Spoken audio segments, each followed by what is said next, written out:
Sadie, we're done. Ben, please. This house, it's mine now. The hotel phone rang at 2:13 a.m., cutting through my restless sleep like a blade through paper. 3 days of mind-numbing presentations about quarterly projections had left me exhausted, but something about that shrill ring made my stomach clench. "Dean, it's Mrs. Jensen from next door." Her voice carried that particular tone neighbors use when they're about to ruin your life. "I hate to bother you, but Selah never came home tonight. Her car's been gone since yesterday evening." I sat up in the scratchy hotel sheets, my mind racing. Selah, my wife of 8 years, was supposed to be home with our 15-year-old daughter, Alyssa. She'd been distant lately, working late at the law firm, coming home with that particular brand of exhaustion that seemed more mental than physical. "Maybe she's at Cassie's," I suggested, though even as I said it, something felt wrong. "No, honey. I saw Cassie's car in her driveway when I got home from bingo. And there's something else." Mrs. Jensen paused, and I could practically hear her adjusting her glasses. "There was a strange car in your driveway this morning. Blue sedan. Never seen it before." My hands found my laptop before my brain fully processed what she was telling me. The smart home security system I'd installed last year suddenly felt like the best investment I'd ever made. "Mrs. Jensen, thank you. I'm sure there's an explanation." But as I logged into the security feed, I knew there wasn't going to be a good one. The timestamp showed 6:47 a.m. A man I'd never seen before walked out my front door, casual as you please, using the gate code that only family knew. He was tall, lean, with the kind of confident swagger that made my jaw clench. He paused at the end of our driveway, lit a cigarette, and checked his phone before climbing into that blue sedan Mrs. Jensen had mentioned. I rewound the footage. There he was again at 11:30 p.m. the previous night, walking up to my front door like he owned the place. Selah let him in, and the way she touched his arm as he entered told me everything I needed to know. The conference suddenly felt like a prison. 2 more days of presentations stretched ahead of me, but all I could think about was that stranger in my house, in my bed, probably eating my food and laughing about the husband who was too stupid to see what was happening right under his nose. I called Selah's phone, straight to voicemail. Her work phone, same thing. Sleep was impossible after that. I spent the rest of the night scrolling through weeks of security footage, piecing together a pattern I'd been too trusting to see before. Late nights that weren't at the office, weekend shopping trips with Cassie that lasted 8 hours, the way she'd started keeping her phone face down at dinner. The next morning, I sat through a presentation about market optimization while my marriage imploded in high-definition security footage. My phone buzzed with a text from Brent, my project coordinator back home. "Dude, saw Selah at the Riverside Motel yesterday. Thought you should know." Brent included a photo. There was my wife walking into room 237 with the same man from my security footage. The timestamp showed 2:15 p.m. on a Tuesday when she was supposedly in court. I excused myself from the conference room and called our bank. 3 unauthorized charges at restaurants I'd never heard of, 2 hotel stays, a jewelry purchase at a store downtown that specialized in romantic gifts, all on our joint credit card. All while I was working 60-hour weeks to pay for her law school loans. The rage that built in my chest was cold and calculating. I'd been married to Selah long enough to know she was smart, ambitious, and ruthless when she wanted something. But she'd made one crucial mistake. She'd underestimated me. I opened my laptop and started making calls. First, I transferred half our savings into a personal account she couldn't access. Then I called our credit card company and reported suspicious activity, freezing the cards she'd been using to fund her affair. Finally, I upgraded our home security system, adding cameras she didn't know about and changing all the access codes. If Selah wanted to play games, I'd make sure I knew the rules. The conference dragged on, but I barely heard a word. My mind was already 3 steps ahead, planning my next move. I'd spent 8 years learning how my wife thought, how she operated, what made her tick. She was about to discover that her biggest advantage, my trust, was now her greatest weakness. Because I wasn't the same man who'd left for this conference 3 days ago. That man had been naive enough to believe in loyalty and marriage vows. The man planning his return home was someone else entirely. Someone who'd learned that sometimes the best defense is a devastating offense. Before we dive deeper into this story, I have one small request. Please subscribe, drop a like, comment, and hit that hype button to boost this channel so more people can discover these incredible Reddit stories. The drive home from the conference felt like traveling to a different planet. Every mile brought me closer to a confrontation I'd been mentally rehearsing for 2 days. My phone had been buzzing with increasingly frantic texts from Selah, but I'd ignored them all, let her wonder where I was, what I knew. I pulled into our driveway at 6:30 p.m. on Friday, noting immediately that her BMW was parked in its usual spot. The house looked normal from the outside. Trimmed lawn, flower boxes Selah had insisted on. The American flag I'd hung last Memorial Day still hanging limp in the evening air. But normal was a lie now. I sat in my truck for a moment, watching the security feed on my phone. Selah was in the kitchen, pacing, her phone pressed to her ear. Even through the grainy footage, I could see the tension in her shoulders. "Dean's home," I heard her say as I walked through the front door, my travel bag slung over my shoulder. She ended the call quickly and turned to face me with that brilliant smile that had first attracted me to her in law school.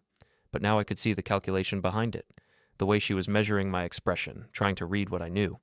"How was the conference?" she asked, moving toward me like she was going to hug me. I stepped back just slightly and watched her face register the rejection. "Educational," I said.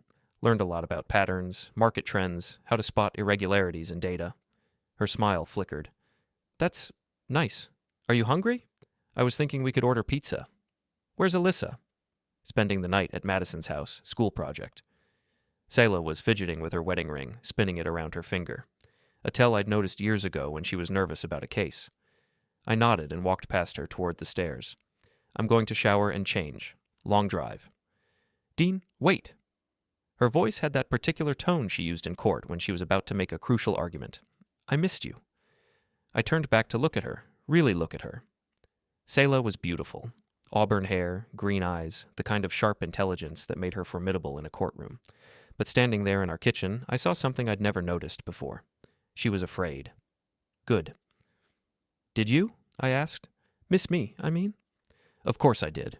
We should talk. About us. About—" She gestured vaguely around the kitchen. "Everything." "You're right," I said. "We should talk. But first, I need to ask you something." I pulled out my phone and opened the security app. With a few taps, I brought up the footage from 3 nights ago, the man walking out our front door at dawn, casual as you please. Selah's face went white. "Who is he?" I asked, my voice perfectly calm. She opened her mouth, closed it, then tried that smile again, but it was shaky now, desperate. "Dean, I can explain?" "I'm sure you can. You're good at explanations. It's what makes you such an effective attorney." I pocketed my phone. "But here's the thing, Selah. I don't want an explanation. I want the truth." "The truth is complicated." "No," I interrupted. "The truth is simple. You've been lying to me. The question is, for how long?" She straightened her shoulders, and I saw the moment she decided to go on the offensive. It was a classic Selah move. When cornered, attack. "You set up cameras without telling me? In our own home? That's a violation of privacy, Dean. It's probably not even legal." "Actually, it is legal. I checked. Homeowner has the right to install security systems on his own property, especially when he's concerned about suspicious activity." The word suspicious hit her like a slap. Her composure cracked just enough for me to see the real Selah underneath. Calculating, cornered, and dangerous. "Fine," she said. "Yes, I've been seeing someone, but it's not what you think?" "It's exactly what I think. The question is what we're going to do about it." She blinked, clearly expecting more anger, more emotion. But I'd spent 2 days getting past the hurt and rage. Now I was operating on pure logic. "What do you want?" she asked. "I want you to understand something," I said, moving closer. "For 8 years, I've been the reliable husband, the one who paid the bills while you built your career, the one who never questioned where you were or what you were doing because I trusted you." I could see her trying to formulate a response, probably something about how we'd grown apart, how these things happen, how we could work through it. "But that man is gone," I continued. "The man standing here now is someone else, someone who's going to make sure you understand exactly what betrayal feels like." Her phone buzzed on the counter. A text message. The screen lit up just long enough for me to see the sender. Lyle. So now I had a name. Selah grabbed the phone quickly, but I'd already seen what I needed to see. "Is that him?" I asked. "Lyle?" She didn't answer, but she didn't need to. Her silence was confirmation enough. "Here's what's going to happen," I said. "You're going to call Lyle and tell him that your husband came home early. You're going to tell him that you need some space to figure things out. And then you're going to give me his full name and address." "Dean, you can't. I can do whatever I want. This is my house, bought with my money, secured with my systems. You want to play games? Fine. But understand that I know the rules now." Her phone buzzed again. Another text from Lyle. This time I was close enough to read it. "Is he there? Are you safe?" The irony wasn't lost on me. Lyle was worried about Selah's safety from the husband she'd been betraying, as if I was the threat in this situation. Maybe I was becoming one. Call him, I said again. Selah looked at me for a long moment, and I could see her lawyer's mind working, calculating odds, looking for leverage. But she must have seen something in my expression that convinced her this wasn't a negotiation. She dialed. Lyle, it's me. Dean's home. No, everything's fine. Listen, I need some time to think. I can't see you for a while. I listened to her lie to her lover the same way she'd been lying to me, and felt something cold and hard settle in my chest. This was just the beginning. After she hung up, we stared at each other across the kitchen that had once been the heart of our home. His name is Lyle Denvers, she said finally. He works in real estate. How long? 3 months. Another lie. I'd seen footage going back 6 months, but I let it slide. For now. Where did you meet him? Through Cassie. He's handling some properties for her. Cassie, Selah's best friend and business partner. I should have known she'd be involved somehow. I'm going to shower now, I said. When I come back down, you're going to tell me everything. And Selah? Don't even think about calling him back. I've upgraded our security system. I'll know. I left her standing in the kitchen and walked upstairs, feeling her eyes on my back. In the bathroom mirror, I looked at the man I was becoming and wondered if I'd recognize him a month from now. Probably not, but that was fine. The old Dean had been weak, trusting, naive. This new version was going to be much more interesting. Saturday morning brought the kind of crisp October air that used to make me appreciate living in the Midwest. Now it just felt like the perfect weather for revenge. I was up at 5:30 a.m., reviewing security footage and planning my day. Selah had spent most of the night in the guest room after our conversation had devolved into her making excuses and me making it clear that excuses weren't going to fix this. She'd told me the basics. Lyle Denvers, 34, divorced, worked with Cassie's real estate company. They'd been meeting at the Riverside Motel twice a week for 3 months. She claimed it was just physical, that she still loved me, that it was a mistake born of feeling neglected and unappreciated. Standard cheater's playbook. I'd heard it all before from friends who'd gone through divorces. But what interested me more was what she hadn't said, the way she'd hesitated when I asked about Cassie's involvement, the nervous glance at her phone when I'd pressed for details about how the affair started. There were layers here I hadn't uncovered yet. My phone rang at 6:15. Brent. You back? He asked without preamble.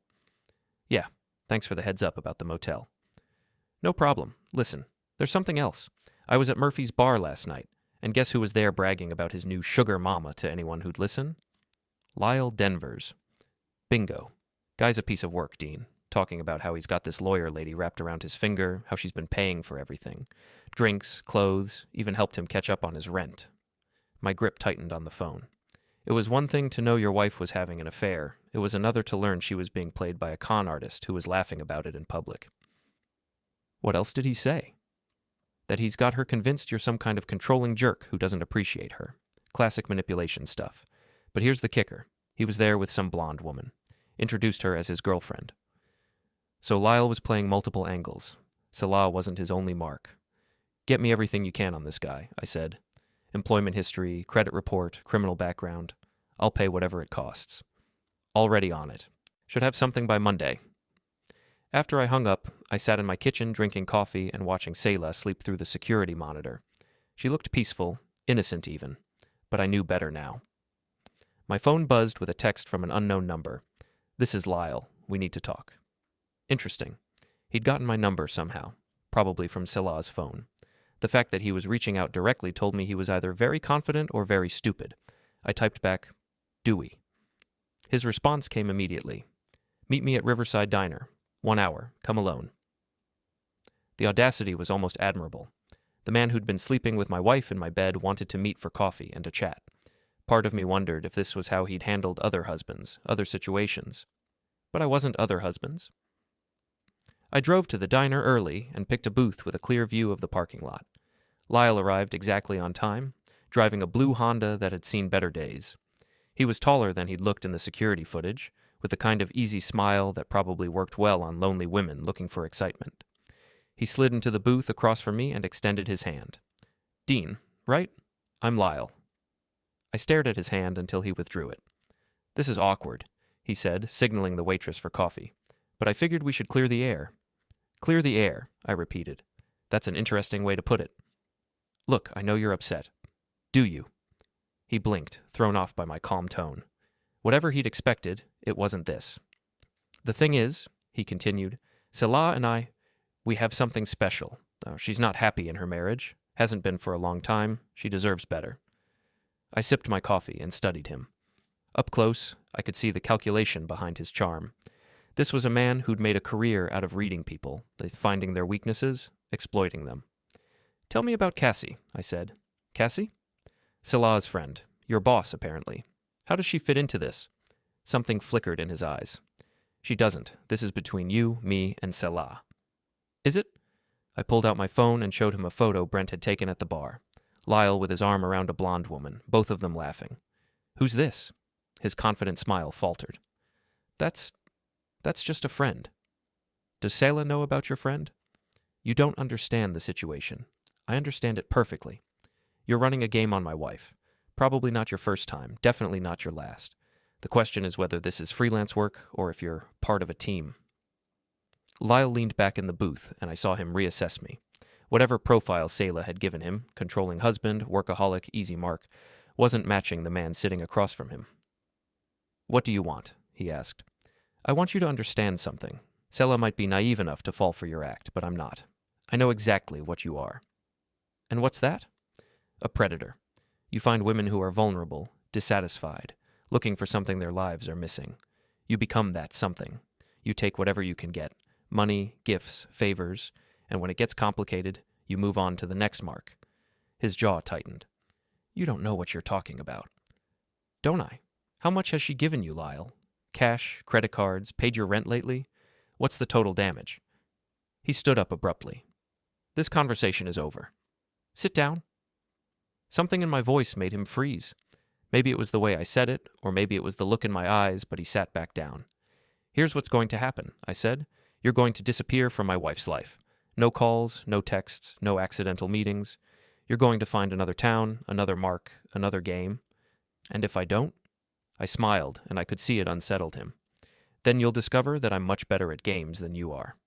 I left a $5 bill on the table and walked out, feeling his eyes on my back. In the parking lot, I paused next to his Honda and noticed something interesting. Temporary tags. The car wasn't even registered to him. Everything about Lyle Denvers was fake, from his charm to his wheels. But Selah had fallen for it completely. That was about to change. I drove home to find Selah in the kitchen, still in her robe, looking like she hadn't slept much. Her phone was on the counter, and I could see she'd been checking it obsessively. Waiting for someone to call? I asked. She looked up, startled. Where were you? Having coffee with your boyfriend. Her face went white. Dean, what did you do? I introduced myself, politely. We had a very enlightening conversation about his business model. His business model? Ask him about the blonde, Selah. Ask him about his other girlfriends. Ask him how many married women he's running this same game on. I could see the doubt creeping into her expression, the first crack in whatever fantasy Lyle had built for her. You're lying, she said, but her voice lacked conviction. Am I? Call him. Ask him about our conversation. See if he's still interested in your special relationship now that he knows I'm not going to be the ignorant husband anymore. Her phone buzzed. A text message. She grabbed it eagerly, then her face fell. What does it say? I asked. She didn't answer, but she didn't need to. I could see it in her expression.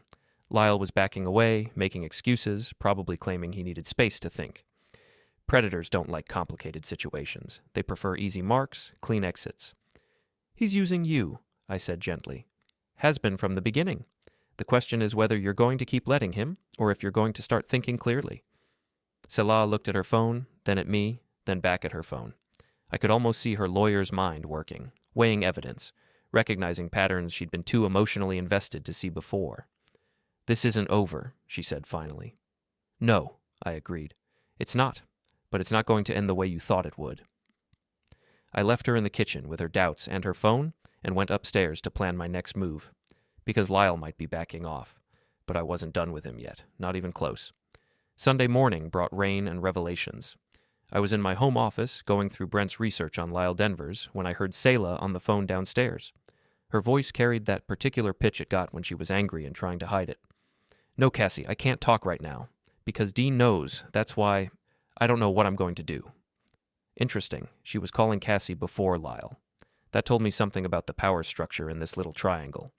Brent's report was illuminating. Lyle Denvers wasn't even his real name. It was Kyle Danvers, and he had a history. 3 arrests for fraud, 2 for identity theft, 1 for domestic violence. He'd been married twice, divorced twice, and left a trail of angry women and unpaid debts across 4 states. But what really caught my attention was his connection to Cassie Morrison, Selah's best friend and business partner. They'd worked together before, in Denver, running a real estate scam that targeted divorced women. The partnership had ended when the authorities got too close, but apparently they'd decided to reunite here in our quiet Midwest town. My wife wasn't just having an affair, she was being set up. I printed out the report and walked downstairs. Selah was off the phone now, sitting at the kitchen table with her laptop open, probably researching divorce attorneys. She looked up when I entered, and I saw something new in her expression. Uncertainty. "We need to talk," she said. "Yes, we do." I sat down across from her and slid the report over. "But first, you need to read this." She glanced at the papers, and I watched her face change as she processed what she was seeing.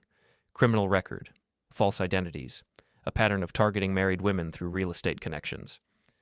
"This can't be right," she whispered. "It's all public record. Your boyfriend is a career criminal, Selah, and your best friend is his partner." She looked up sharply. "Cassie, that's ridiculous." "Is it? Think about it. How did you meet Lyle? Through Cassie. Who suggested you deserved better than your marriage? Cassie. Who's been encouraging this affair from the beginning? Cassie." I could see her lawyer's mind working now, connecting dots she'd been too emotionally compromised to see before. "They've been playing you," I continued. "The affair, the emotional manipulation, the financial support, it's all part of a con. How much money have you given him?" I helped with some expenses." "How much?" $5,000, maybe 6. It was just temporary until he got back on his feet." $6,000 of our money, spent on a man who was laughing about her behind her back. I felt that cold rage settle deeper in my chest. "There's more," I said, pulling out my phone. I showed her the photos Brent had taken at Murphy's bar. Lyle with the blonde woman, looking very much like a couple. Selah stared at the pictures for a long time. When she finally looked up, there were tears in her eyes. "I'm such an idiot," she whispered. "No," I said. "You're a mark. There's a difference. These people are professionals. What am I going to do?" For a moment, she looked like the woman I'd married. Vulnerable, honest, human. But then I remembered the security footage, the lies, the months of deception, and the sympathy faded. "That depends," I said. "Are you ready to help me take them down?" She blinked. "What do you mean?" "I mean, Cassie and Lyle have been running this scam on other women. You're not their first victim, and you won't be their last unless we stop them." "Dean, I can't. Cassie is my friend." "Cassie is a criminal who's been using your friendship to set you up for her partner to exploit. She's not your friend. She never was." Selah's phone buzzed. A text from Cassie. "Coffee later. We need to talk about damage control." "Damage control," I repeated, reading over her shoulder. Interesting choice of words. Not "are you okay" or "how can I help?" Damage control. Selah stared at the phone like it was a snake. "Here's what we're going to do," I said. "You're going to meet Cassie for coffee. You're going to wear a wire, and you're going to get her to admit what she's been doing." "A wire? Dean, that's how we get evidence. That's how we protect the next woman they target. That's how we make sure they pay for what they've done." She was quiet for a long time, processing everything. Finally, she looked up at me with an expression I hadn't seen in months. Respect. "You're not the same person who left for that conference," she said. "No, I'm not.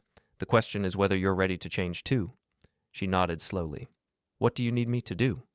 2 hours later, Selah was sitting in Starbucks with a recording device hidden in her purse, waiting for Cassie. I was parked across the street, watching through binoculars and listening through wireless earbuds connected to the recorder. Cassie arrived 15 minutes late, looking agitated. She was a striking woman, blonde, tall, the kind of aggressive confidence that worked well in real estate. I'd never liked her, but I'd tolerated her because she was Selah's friend. Now I understood why my instincts had been right. "This is a disaster," Cassie said without preamble, sliding into the booth across from Selah. "Lyle says your husband confronted him yesterday. What did you tell Dean?" "Nothing. I admitted to the affair, but nothing. We agreed you'd keep this quiet until the divorce was final. Now everything's complicated."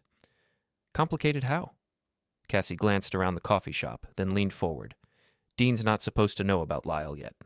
The plan was for you to file for divorce first, claim irreconcilable differences, get half the assets. Then, after everything was settled, you'd meet Lyle and fall in love. Clean and simple. The plan? Don't play dumb, Selah. We've been over this a dozen times. Your marriage was going nowhere, Dean was holding you back, and you deserved better. Lyle was supposed to be your fresh start, but only after you'd secured your financial future. I could hear Selah's breathing change through the earbuds. She was finally understanding the scope of what had been done to her. How long have you and Lyle been planning this? She asked. Since I hired him 6 months ago. He's good at what he does, Selah. He can read women, figure out what they need to hear, but he's not supposed to get emotionally involved, and he's definitely not supposed to get caught. Emotionally involved? Cassie laughed, and the sound was cold. You don't really think he cares about you, do you? This is business. It's always been business. There was a long pause. When Selah spoke again, her voice was different, harder. What about the other women? What other women? The ones you've done this to before. Denver, right? How many marriages have you destroyed? Cassie's expression sharpened. Who told you about Denver? Does it matter? How many, Cassie? Look, sometimes marriages need help ending. We provide a service. Women get out of bad situations. We make a living. Everyone wins. Except the husbands. The husbands usually deserve what they get. Controlling, boring, taking their wives for granted. We're doing them a favor, really. I'd heard enough. I got out of my car and walked into the coffee shop, approaching their table with a smile that made Cassie's face go white. Ladies, I said, sliding into the booth next to Selah, don't mind me. Please continue your conversation about destroying marriages for profit. Cassie started to stand, but I held up my phone, showing her the recording app that had been running the entire time. Sit down, I said pleasantly. We're not done talking. She sat, her eyes darting between me and Selah like a trapped animal. Here's what's going to happen, I continued. You're going to call Lyle and tell him the game is over. Then you're both going to leave town, permanently. You can't. I can do whatever I want. I have recordings of you admitting to conspiracy to commit fraud. I have documentation of Lyle's criminal history. I have evidence of financial manipulation and emotional abuse. Want to test me? Cassie looked at Selah. You set me up. No, Selah said quietly. You set yourself up. You've been setting me up for months. After everything I've done for you. You mean everything you've done to me? I stood up. You have 24 hours to be gone. Both of you. If I see either of you after that, I'll turn everything over to the police and the State Bar Association. Cassie's real estate license would be revoked if the Bar Association learned she'd been running marriage destruction scams. She knew it, and I knew she knew it. This isn't over, she said. Yes, it is. I watched her leave, then turned to Selah. She was staring at her hands, and I could see she was shaking. Thank you, she said quietly. Don't thank me yet. We still have our own problems to work out. She nodded. I know, but Dean, I'm sorry. For all of it. I was so stupid. You were manipulated by professionals. There's a difference. Is there? I still made the choice to betray you. I still chose to believe their lies instead of trusting my husband. I looked at her, really looked at her, and saw something I hadn't seen in months. The woman I'd married. And not the ambitious attorney or the dissatisfied wife, but the person I'd fallen in love with years ago. Maybe, I said, but you also made the choice to help me stop them. That has to count for something. We sat in the coffee shop for another hour, talking. Really talking. For the first time in months. It wasn't forgiveness. Not yet. But it was a beginning. And sometimes that's enough. Monday morning brought news that changed everything. Brent called at 7 a.m. with information that made my coffee go cold in my cup. They're not leaving, he said without preamble. Lyle's still in town, and Cassie's been making calls. I think they're planning something. I was in my kitchen, watching Selah get ready for work through the security monitor. She'd spent the weekend in a strange state. Apologetic but distant, helpful but wary.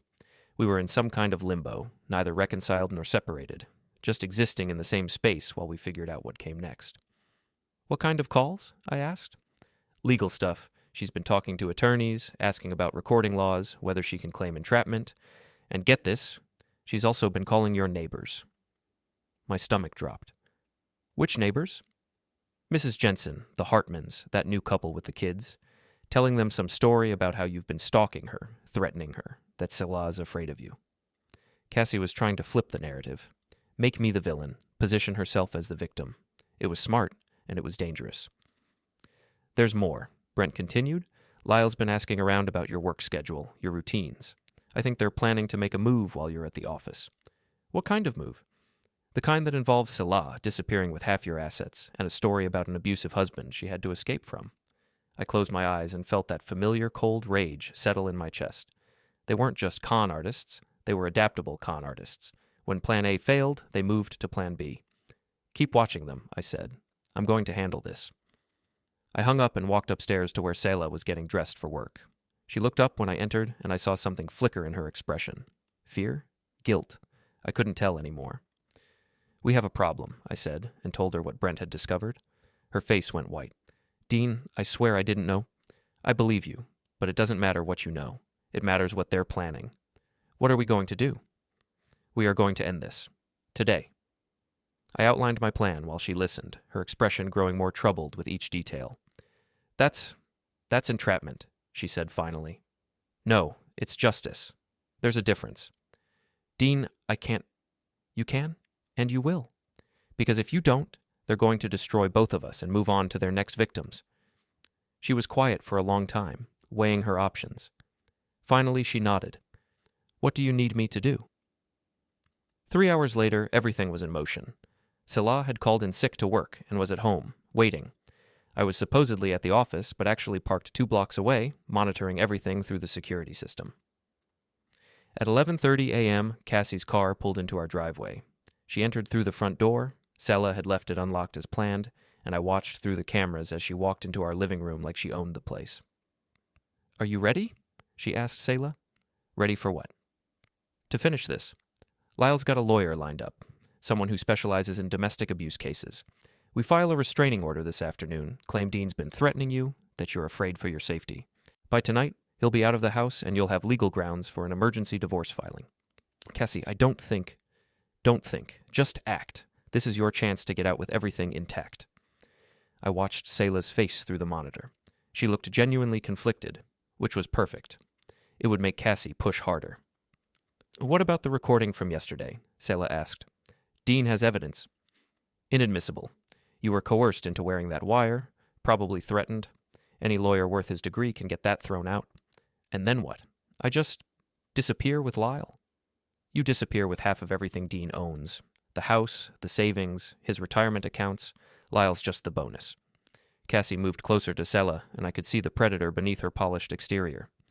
Look, I know this is scary, but Dean's not the man you married. He's become controlling, paranoid, probably dangerous. You said yourself he's been acting different since he got back from that conference. He has been different, because he's showing his true colors. Men like Dean, when they're threatened, they get violent. You need to get out before that happens. I'd heard enough. I started my truck and drove home, parking in the driveway behind Cassie's car. Through the security feed, I watched both women freeze as they heard my footsteps on the front porch. Honey, I'm home, I called out, walking through the front door with a smile. Cassie was standing in my living room like a deer in headlights. Selah was on the couch, looking genuinely terrified, though whether of me or the situation, I couldn't tell. Cassie, I said pleasantly, I thought you'd be halfway to the state line by now.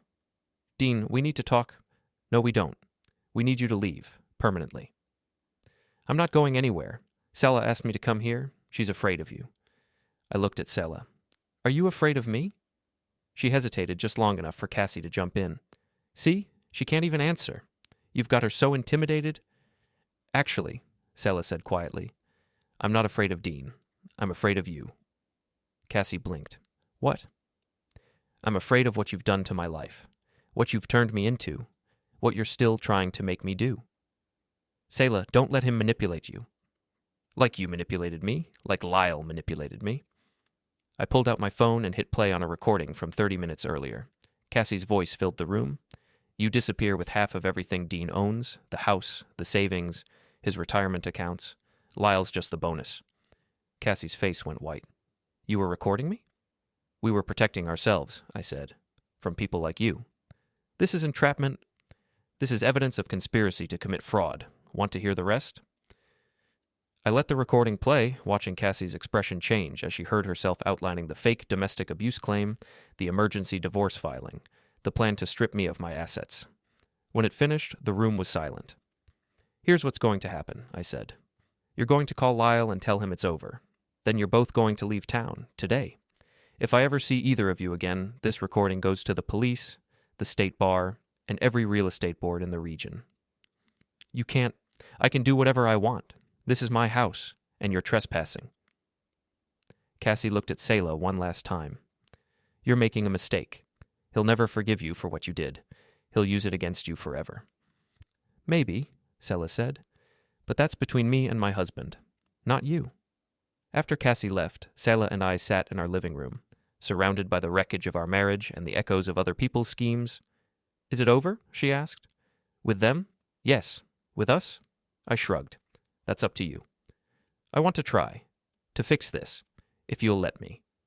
I looked at her, really looked at her, and saw the woman I'd married. Flawed, human, capable of mistakes, but also capable of growth. It won't be easy, I said. Trust isn't something you can just rebuild overnight. I know, but I want to try. Outside, I could see Mrs. Jensen peeking through her curtains, probably wondering about all the drama in our driveway.